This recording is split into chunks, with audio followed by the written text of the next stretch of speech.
I don't know where you've been, but you're gonna respect this courtroom. My life has proven that it's not about where you come from, it's about where you're going. From a jailed youth who had my record expunged to becoming the youngest judge elected. The Honorable Judge Greg Mathis presiding. In just 15 years. Ma'am, let me know when you want to go to rehab. Otherwise, I think you're a crackhead. Absolutely not. My goal is to inspire others to overcome their obstacles. You don't need him and his little raggedy roommate. Thank you. All while having a little fun on Mathis Court. You look like you're ready to lie right the first word out your mouth. This is Mathis Court with Judge Mathis. Larry Levine is suing Joe Penn in the amount of $800. All rise. Court is now in session. The Honorable Judge Greg Mathis presiding. May be seated. Mr. Levine claims the owner of his favorite bar agreed to bartend his next party to pay off a bet and says the defendant's staff bailed after starting a fight with his guests. State your name. Larry Levine, Your Honor. Sir? Mr. Joe, the owner of the 50-Yard Line Club. What's your last name, though? 50-Yard Line? Yes, sir. You trying to be funny. Now, you in trouble. Anytime you try to be funny, I'm going to show you funny. All right. And you are suing the defendant, Joe Penn. Yes. For Yes, sir. $800, saying that he lost the bet and squelched on it. Yes, Your Is Honor. that correct? That's right. Let's start with you. He came up with a deal offer to host a party at my house, and so everything would be comped to reimburse me for the money that he owed me on the bet. I don't know nothing about that. You Well, want to tell me about that, perhaps? Yes. So I agreed to him offering having a couple bartenders come over to my house to host an event that they would bring their liquor, their beverages. They would service my guests for the evening, and that would compensate me for the money that he owed me for the bet. One last time. How did he owe you for a bet? Because he lost on a bet. Sir, what that is this about? How did you all come to having a bet, and what was it over? I have no clue what he's talking about. Right, sir. So, Your Honor, my name is Joe Penn. I'm the owner of the 50-Yard Line Club. So, this gentleman here, Larry Levin, which has got an aptly last name, he should be leaving my club and not coming back. Because he's always betting me on everything. And just so happens that he comes in, he gets free drinks occasionally to my bar. He's a patron. So I lost an $800 bet to him. And we said, well, instead of paying, because we always joke around. Tell me about the bet. Making What bets. was the bet? It was On a boxing match? It was on And a you boxing betted match. he'd win or lose? I What did bet you my guy would win, but my guy lost. Go ahead. And I thought we were joking around, because we make lighthearted jokes with each other all the time about betting on this and betting on that. No, he took it serious. So, all right, well, if you want to take this seriously, I'll just send my employees over to your next party, and they'll bartend your event for free. And that's what we agreed to. And we went over there, and none of his people were cordial to my bartenders. They didn't want to tip them. How many people did he have there? 50. 50? 50 people. Yes, sir. You got a mansion? He has a mansion? In Beverly Hills. Yes, Okay. 3-story house in Beverly Hills. All right. Large backyard. There were strippers there, people just, aggressive type bodyguards. His people were real aggressive with us. My bartender's over here as a witness. I wasn't personally at the party. My bartenders were. I sent Well, you them in come my and place. tell me what happened, and then I'll let you resume. Yes, State sir. your name. My name is Michael Keller. I've been working for Joe for a couple years at the 50-Yard Line. Liquor Larry over there, I know him as well. Liquor Larry. Yeah. Why y'all call him Liquor Larry? He's a Because teetotaler. the number of cabs I've called this man, no disrespect to you, very nice guy, but I've called you several cabs, dozens probably. And Liquor Larry won the bet against my boss. My boss tells me, he says, I've reached an agreement with Larry whereby you're gonna go to Larry's house and you're gonna be tending bar there. Drinks are on the house and you're working, and I'm working for tips. So I thought, this is great, easy $200. And Beverly Hills. Beverly Big Hills. shots. And Right. I mean, people who turned 21 during the Nixon administration are going to be able to hold their liquor, so I thought. This is what I thought. Turned 21. I was wrong. Yeah. Well, first of all, I get there, and the only people tipping me are the Cougars. And so my tip jar is more or less empty. And the people there, they're all being rowdy and crazy and this and that. And I have to start watering down the drinks because you know you'll have like a flaming shot. His people are taking lighters to my rums and cokes, and so I have to start adding way more coke and way too little rum, and I mean, I heard the same Frank Sinatra song like 3 times. Should probably counter-sue you because it's stuck in my head now. He said he should counter-sue you. It was that bad. It was that bad. Coming up on Mathis Court with Judge Mathis. My bartenders came to them and said, we're not here just to work for free. We make tips. Obviously, everybody works for tips, is not getting an hourly wage. But his people at his party didn't understand that, so they started threatening my bartenders with bodily violence and Do you harm. know of that? And later, Day after he leaves, I find some extra food that I think he left behind, and I have some of it and put some of it down the garbage disposal, and sink is clogged up and starts to smell, and I call a plumber. if you'll be in the Los Angeles area and want to bring your case to court, call 1-888-552-6878. You're watching Mathis Court with Judge Mathis. This is Mathis Court with Judge Mathis. Mathis Court is back with the case of Larry Levine, who is suing Joe Penn for bad debt. So eventually this one guy, he comes up to me and he's like, you're taking way too long with these drinks. And he's just being belligerent. You're taking too long with the drinks. Drinks are watered down. And he says to me, we shouldn't be tipping you at all. So at that point, I pick up this tip jar, which is full of a little bit of cougar money and not much else. And I shake the tip jar at him and I say, don't worry about that because nobody's tipping us anyway. And this guy tries to swap my tip jar away. Well, there's tiki torches around us, so I'm worried about one of them falling over or fire catching. Larry doesn't water his lawn. I don't know why, but it's like you step on the grass and it crunches. So I'm like, these tiki torches fall and this whole place is gonna catch on fire. So I push this guy back because I'm like, you're being belligerent around fire and around me. It's no good. And somebody else comes and they In swap Los my hand out of the Angeles, way. yeah, in California, fire. Go Yeah. ahead. Yeah. And dry grass. You did right. And thank you. And so I'm shoving over here, his people are shoving me this way, and eventually minibar falls over. At that point, Liquor Larry, who God knows where he's been, probably asleep somewhere, he comes out, he says, you guys gotta go, you're fighting my friends and my guests. And so we're like, okay, that's fine, don't gotta tell me twice. And so we try to start picking up the bottles and picking up the minibar, and he says, no, you've done enough, just get out of here. So then we leave. How many people were there? It was about 50 or 60. Bartenders. Oh, it was just 2 of us.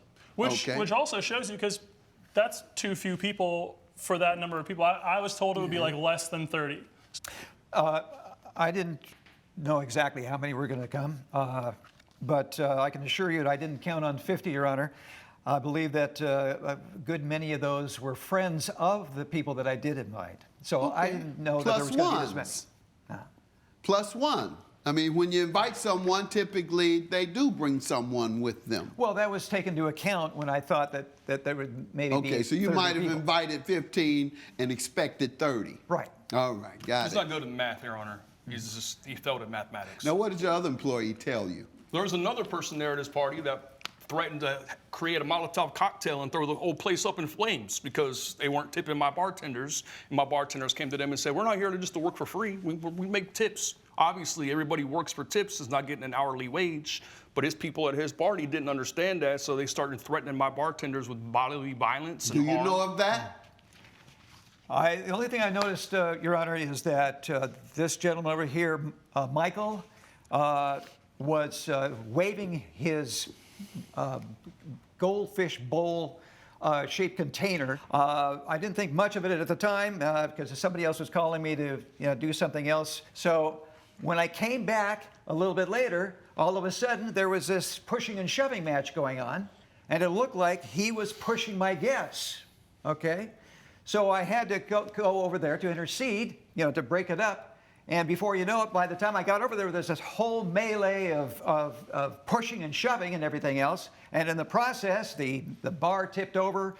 There was some bottles smashed, and that's when I had enough of it. But and did I your told them dry, that they dusty had lawn to catch leave. on fire? Okay.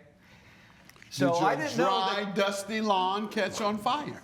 that didn't catch on fire. You're And it welcome. wasn't You're that welcome. brown. It wasn't as brown as He they says you're maintain welcome, it. meaning he stopped it. If you'll kindly look at the picture, you'll There see you go. that Let's the see it, lawn please, Amir. is not that brown, as they say. That's after they wiped the charcoal off of it, Your Honor. Okay. It's brown enough to catch fire, sir. And you have a wooden cart, all this wood, and somewhat brown grass. Sir, yeah, and then you have the I'm sorry, it doesn't look that brown to me, Your Honor. fire. I know it doesn't. Look at Larry. Nothing looks like it does, like it really is to you. Well, if you were there, Your Honor, you'd see that it wasn't as brown as it looks to you in the picture. Picture say 1,000 words, Larry. All right, The pictures can be and why do deceiving you also. think he owes you? Because you didn't get the fair market value of the bet? That's correct. And you think that's because of the melee? Part of it, yes. How many people did you see in the melee? Oh, probably half a dozen or so. Okay, did you sue them? No, I did not. Okay, because you're blaming, so you're blaming it all on the bartender. Because he instigated it, yes. He instigated all 12 people who jumped him. It looked to me like he was the one that instigated it. Yeah, in but the you beginning. said 12 people. No, I if said- it's instigate, it's one person against one No, person. sorry, I said half a dozen, 6 people, I said. No, you don't know what you said, Larry. I do. You couldn't even get your testimony out at the I beginning said of the 6 case. people when you asked me. You said a lot of things, and half of it I can't understand. What is it exactly that you don't understand that I said, Your Honor? When you first started out with your testimony, I had no clue what you were talking about. I had no idea what you were owed money for. So much so, I had to go over to them to tell me what you were suing them about. You didn't know. I can't rely on your testimony. Therefore, your claim is dismissed. Bye, Liquor Larry. Judge Mathis has ruled in favor of the defendant. The plaintiff's claim has been dismissed.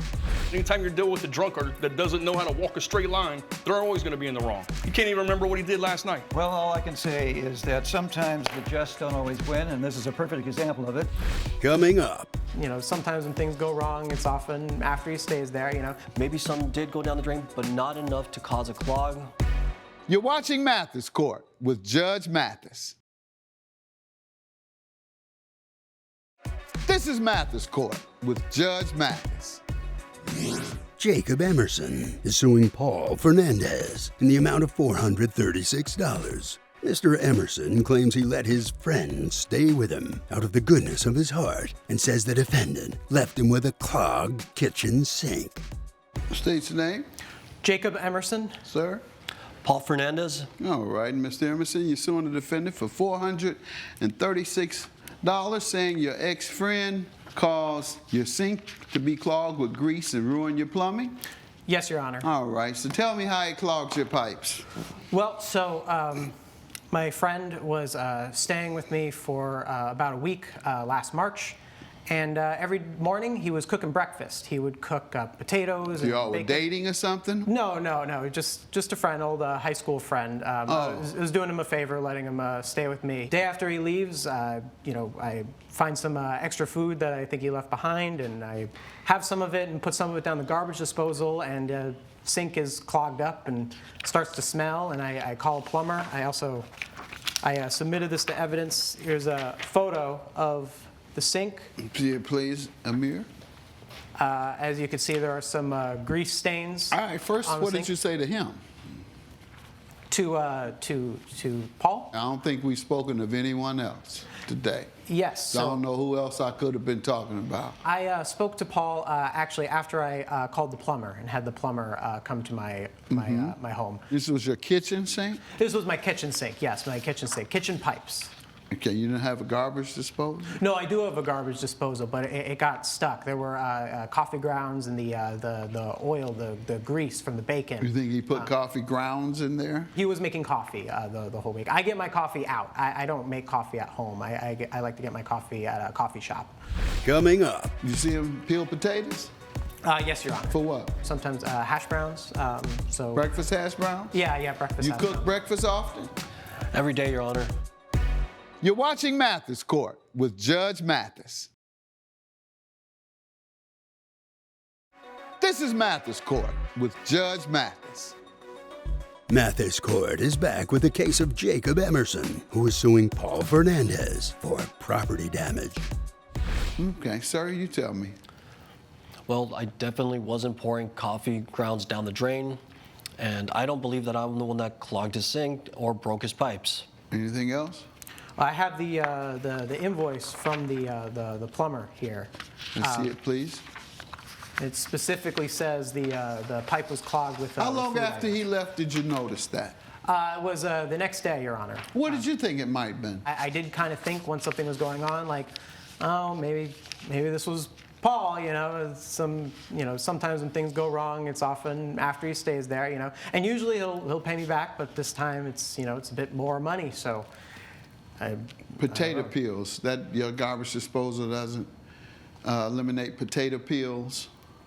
Eggshells. Your garbage disposal doesn't eliminate eggshells. The eggshells we try to get in the garbage. I remember. Yeah, sir. These things go into the garbage disposal all the time. Mm-hmm.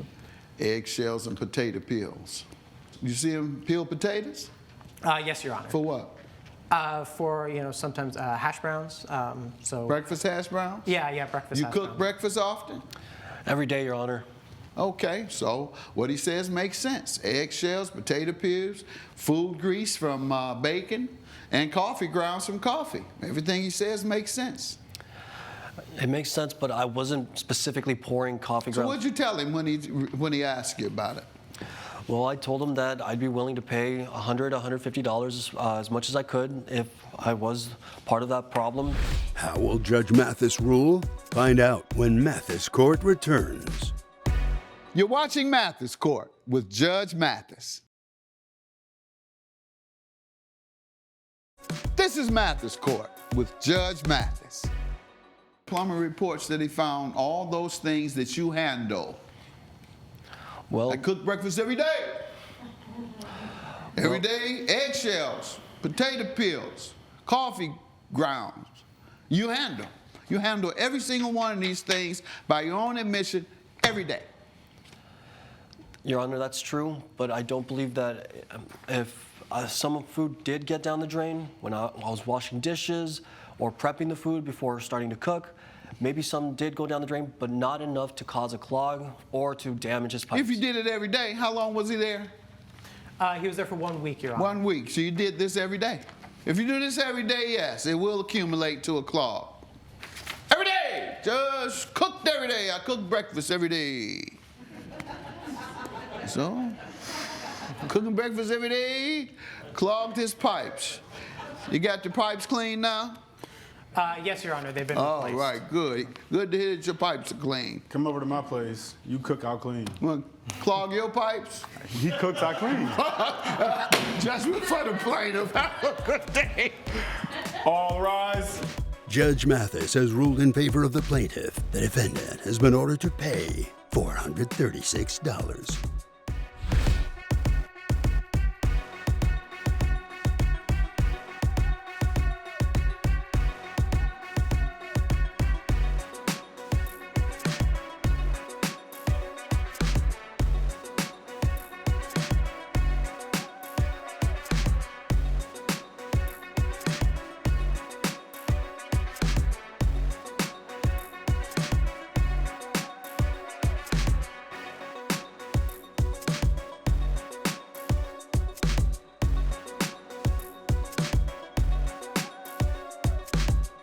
This has been a production of Allen Media Group.